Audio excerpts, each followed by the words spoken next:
Very good evening everyone. स्वागत करते हैं एक बार फिर से हम आपके अपने यूट्यूब चैनल कवि क्लासेस में। इस सेशन में हम लोग सेक्शन ए का जो हम लोग का जो भाग है सेक्शन ए का, इसमें हम लोग आज हमारा जो क्लास है 11वां क्लास है। ठीक है, 10 क्लास हम लोगों ने कर लिया है। जिन्होंने भी अभी तक क्लासेस नहीं देखी प्रीवियस क्लासेस, वो डिस्क्रिप्शन बॉक्स में दिए गए लिंक के द्वारा उसको देख सकते हैं। तो चलिए शुरू करते हैं आज अपने सेशन को।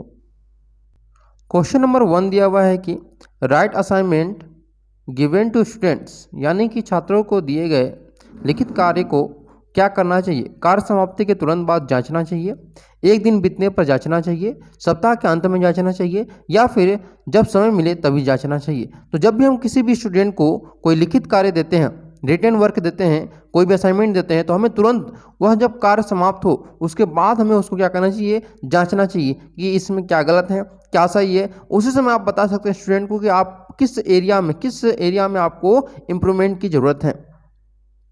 क्वेश्चन नंबर 2 दिया हुआ है कि what will you do if a student ask the wrong question in class, यानी कि यदि कोई छात्र कक्षा में आपसे गलत प्रश्न पूछता है तो आप उस समय क्या करेंगे।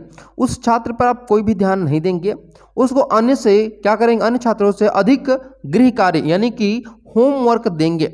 ठीक है, और उसके बाद दिया है उसको पारितोषिक प्राप्त करने हेतु प्रोत्साहित करेंगे, या फिर उसका कारण जानकर औपचारिक विधि अपनाएंगे। तो यहाँ पे सबसे जो सही आंसर होगा कि उसका कारण जानेंगे कि वह गलत प्रश्न क्यों पूछ रहा है, और उसके बाद उसको क्या करेंगे, औपचारिक विधि अपनाएंगे। यानी कि आप समझेंगे कि वो प्रश्न क्यों पूछ रहा है। जब उसको कारण मालूम चल जाएगा आपको, तो उसका सॉल्यूशन निकालेंगे कि आपसे आगे यह जो है लड़का है वह इस प्रकार के गलत प्रश्न को ना पूछे।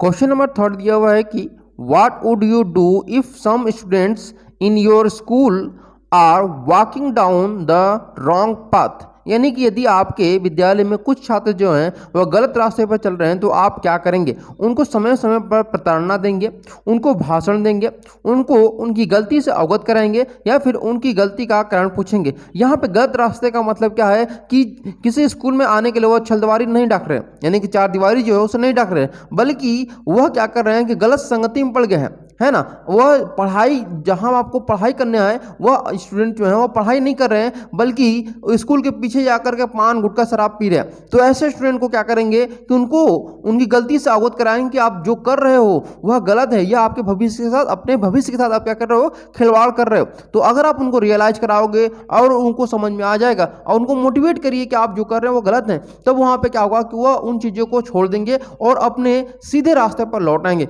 गलत रास्ता छोड़ करके। क्वेश्चन नंबर 4 दिया है how will you do treat your student, यानी छात्रों के प्रति अपना व्यवहार कैसा रखेंगे। एक तानाशाह जैसा, एक मित्र जैसा, एक पिता जैसा, एक सामान्य व्यवहार की तरह। तो यहाँ पे देखिए सिंपली प्रश्न पूछा हुआ है कि अक्सर आप लोग देखे होंगे कि कई बार देखा जाता है कि एक स्टूडेंट और एक टीचर के बीच में किस प्रकार का संबंध होना चाहिए, तो एक मित्र के जैसा होना चाहिए। लेकिन जब व्यवहार की बात आती है, बिहेवियर की बात आती है, तब वहां पे आपको उसे एक सामान्य तौर पर देखना चाहिए, न कि एक मित्र जैसा, न ही एक हिटलर के जैसा, न ही आपका एक फादर के जैसा। ठीक है, सामान्य तौर पर आप देखेंगे कि हाँ ये भी छात्र है और दूसरा भी छात्र है। आप किसी को पर्सनल यहाँ पे कह सकते हैं कि मतलब पक्षपात नहीं करेंगे वहां पे, ठीक है, उससे सामान्य व्यवहार करेंगे ताकि उसको भी ना लगे कि हाँ सर मेरे फेवरेट हैं। क्वेश्चन नंबर 5 दिया है before the teacher start the lesson in the class, यानी कि कक्षा में शिक्षक पाठ आरंभ करने से पहले एज अ टीचर आपको क्या करना चाहिए। पिछले पाठ के प्रश्नों को पूछ लेना चाहिए, यानी कि जो प्रीवियस लेसन आपने पढ़ा है उससे रिलेटेड आपको कुछ क्वेश्चन पूछने चाहिए, या फिर नवीन पाठ से संबंधित पूर्व ज्ञान पर प्रश्न पूछने चाहिए, या फिर जो भी नए लेसन हो उनसे संबंधित कुछ जो नॉलेज है, पूर्व नॉलेज है, उनको पूछने चाहिए, या फिर कक्षा में सीधे नवीन पाठ को प्रारंभ कर देना चाहिए, या फिर आप क्लास में आते ही नए लेसन को आप पढ़ाना शुरू कर देंगे, या उपरोक्त में से कोई नहीं। तो देखिए अगर हम बात करें कि जब भी आप किसी क्लास में जाइए तो सिंपली आप क्या करिए कि जो भी हम नया लेसन पढ़ाने जा रहे हैं उससे संबंधित या उससे संबंधित जो पूर्व आपने पाठ पढ़ा है उससे कुछ प्रश्न पूछ लेंगे, ताकि जो बच्चे हैं वह क्या हो, उनका माइंड जो है उस जगह आकर मतलब रुक जाए। जैसे अगर हम लेसन नंबर 3 पढ़ा रहे हैं तो हमें लेसन नंबर 2 से कुछ क्वेश्चन पूछने चाहिए, ताकि बच्चों को ये रिवाइज रहे कि उन्होंने सेकेंड लेसन में क्या पढ़ा था और अब वो थर्ड लेसन पढ़ने जाना है जो कि आपका न्यू लेसन है। ठीक है, समझ में आ रही होगी बात है आप लोग को। क्वेश्चन नंबर 6 दिया हुआ है कि it is necessary for all students to take interest in doing homework, यानी कि सभी छात्र गृह कार्य करने में रुचि ले सके। इसके लिए आवश्यक है कि गृह कार्य एक ही स्तर का हो, या फिर छात्रों की योग्यता के अनुसार हो, या फिर केवल पुस्तक के अंदर से हो, या फिर पुस्तक के बाहर से भी हो। तो कौन सा आंसर यहाँ पे सही होगा? तो देखिए प्रश्न नंबर 6 में सिंपली आपको यहाँ पे क्या बताना है कि जो सभी छात्र जो हैं गृह कार्य करने में रुचि ले सके, इसके लिए क्या करना चाहिए कि जो टीचर है उनको छात्रों की योग्यता के अनुसार हो, यानी कि जो भी आप होमवर्क दें वह क्या हो, छात्रों की आवश्यकता के अनुसार हो, ताकि वह जो स्टूडेंट है वह होमवर्क करने में इंटरेस्ट भी ले सकें। क्वेश्चन नंबर 7 दिया हुआ है कि you as a teacher to develop self confidence in satisfied students, यानी कि संतोषी विद्यार्थियों में आत्मविश्वास विकसित करने के लिए आप एक अध्यापक के रूप में क्या करेंगे? ऐसे विषय में कुछ कहने का अवसर देंगे जो वे जानते हैं लेकिन दूसरे विद्यार्थी नहीं जानते हैं। उनको बोलने के लिए मजबूर करेंगे, या फिर यदि वो बोलने में सफल नहीं होते हैं तो उनको डांटेंगे, या इसके लिए कोई विशेष प्रयोग नहीं करेंगे। तो सिंपली देखिए यहाँ पे क्या प्रश्न पूछा हुआ है कि अगर आप जो संतोषी विद्यार्थी हैं उनमें अगर आपको क्या करना हो, आत्मविश्वास विकसित करना हो, तो आप सिंपली क्या करेंगे, उनको बोलने के लिए, ठीक है, उनको बोलने के लिए आप क्या करेंगे, यहां पे मजबूर करेंगे, ताकि वह क्या हो सके, अपनी जो झिझक है, जो हेजिटेशन है, वह उनकी दूर हो सके। क्वेश्चन नंबर 8 दिया हुआ है, how will you know the progress of students, यानी कि आप अपने विद्यार्थियों का जो प्रगति है, जो प्रोग्रेस है, वह कैसे पहचानेंगे? विद्यार्थियों की परीक्षा लेकर यानी एग्जाम लेकर, विद्यार्थियों से प्रगति बताने के लेकर पूछकर, या फिर शिक्षकों की सहायता लेकर यानी जो टीचर हैं, या फिर संचयी अभिलेख रख करके। तो यहाँ पे सिंपली हम क्या करेंगे कि जब भी हमें अपने विद्यार्थियों को प्रगति जानना हो कि वो कितना प्रोग्रेस कर रहे हैं, तो हमें क्या करना होगा, एक एग्जाम लेना होगा। क्या करना होगा? एग्जाम लेंगे। जब भी एग्जाम लेंगे तो हम समझ जाएंगे कि हमने जो पढ़ाया है वहां पे विद्यार्थी समझ पा रहे हैं कि नहीं समझ पा रहे हैं, वो प्रगति कर रहे हैं कि नहीं कर रहे हैं। तो इस प्रकार से हमारा ऑप्शन नंबर ए सही हो जाएगा।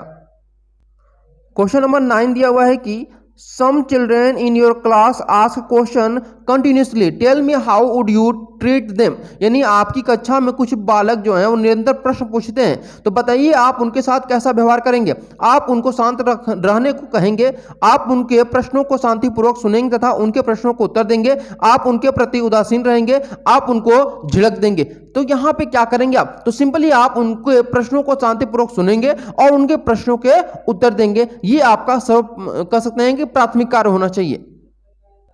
क्वेश्चन नंबर 10 दिया हुआ है कि a student does not bring homework, what would you do, यानी कि एक छात्र गृह कार्य करके नहीं लाता है तो आप क्या करेंगे? आप यह जानकारी प्राप्त करेंगे कि क्या वह मंद बुद्धि का बालक है, या फिर आप उसको पढ़ाई के लिए और समय देंगे। ठीक है, उसके बाद यह है कि आप उसे पनिशमेंट करेंगे, या फिर आप उसकी निंदा करेंगे, या आप उसे परीक्षा में अनुत्तीर्ण कर देंगे। तो सिंपली आप क्या करने वाले हैं कि जब भी आपसे ये कहा जाए कि आप अपने एक छात्र, कोई जो छात्र है, मान लीजिए स्टूडेंट है, वो अपना होमवर्क करके नहीं आता है, तो आप क्या करेंगे कि आप यह जानकारी प्राप्त करेंगे कि वह मंदबुद्धि बालक है क्या वह, उसके पास उतनी दिमाग नहीं जितना कि अन्य छात्रों के पास है।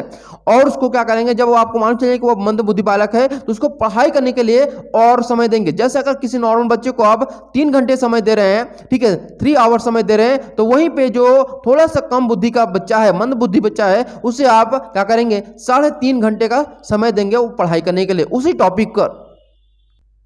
प्रश्न नंबर 11 दिया हुआ है कि in whose memory education day is celebrated, यानी कि शिक्षा दिवस किसकी याद में मनाया जाता है?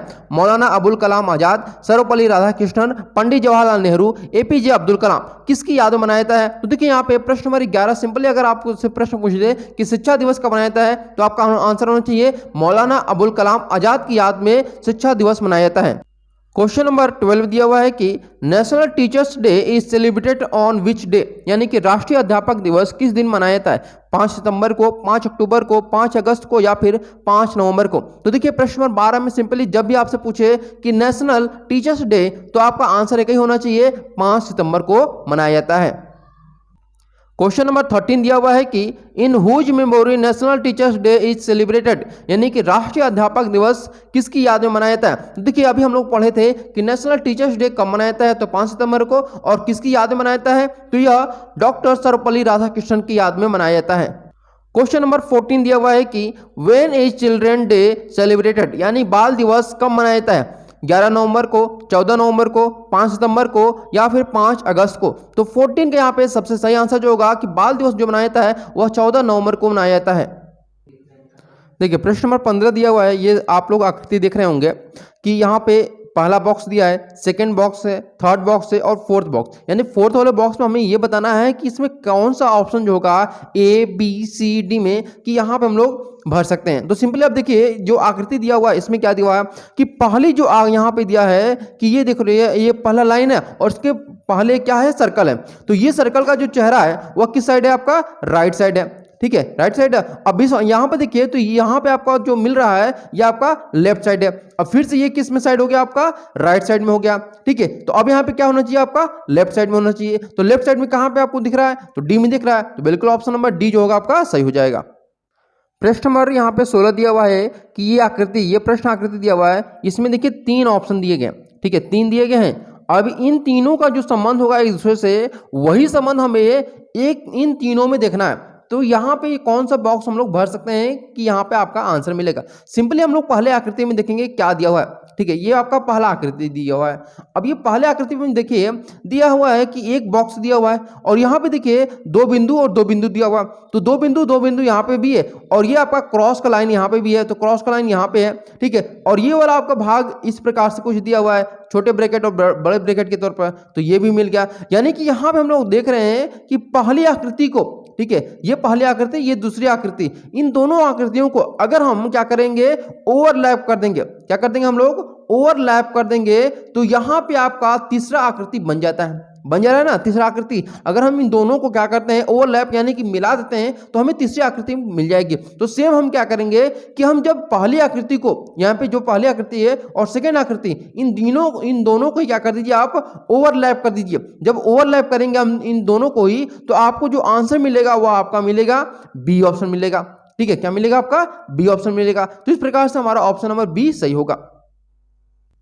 प्रश्न नंबर 17 दिया हुआ है, यह प्रश्न आपका जो है वह क्लासिफिकेशन से पूछा गया, ठीक है, किससे पूछा गया, आपका क्लासिफिकेशन से यह प्रश्न पूछा गया है। तो सिंपली देखिए यहाँ पे क्लासिफिकेशन मैंने आपको बताया भी था कि क्लासिफिकेशन में क्या होता है कि 3 जो चीजें होती हैं, जैसे 4 चीजें यहाँ पे होती हैं, 4 बॉक्स दिया गया है, तो 4 बॉक्स में 3 बॉक्स जो होंगे वह एक ही कैटेगरी के होंगे और एक जो बॉक्स होगा वह अलग कैटेगरी का होगा। देखिए क्या दिया हुआ है, LMNO, ठीक है, LMNO। अब यहाँ देखिए LMNO, ये एक लाइन से आ रहे हैं, लेकिन यहाँ पे अब अलग क्या है, यहाँ पे तो O देखिए क्या है, यहाँ पे आपका वावेल है, क्या है आपका